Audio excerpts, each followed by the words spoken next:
You're watching World TV. Kindly subscribe to our YouTube channel for more videos. Click on the subscribe button and the bell beside it. These will notify you once we drop a new video. Thank you. Adekola Tijani recently shared some of the throwback photos from his wedding to mark his wedding anniversary.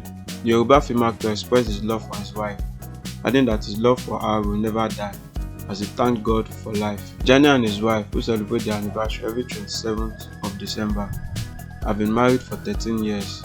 He admitted that it is always difficult to find the right person, but he knew from the outset that he was the one for her.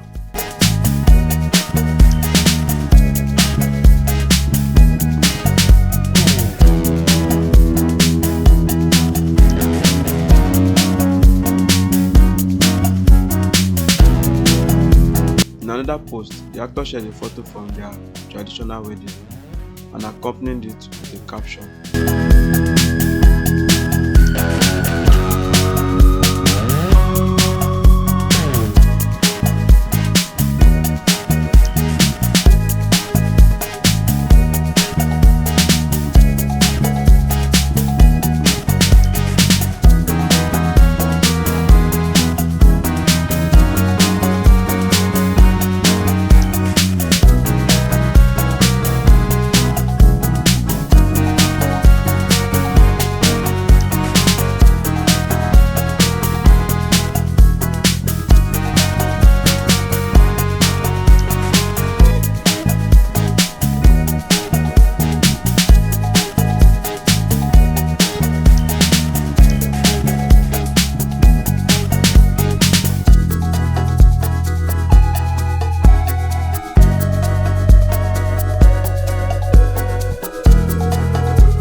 Thanks for watching this video. Don't forget to click the subscribe button, kindly comment and share. Thank you, Boya TV.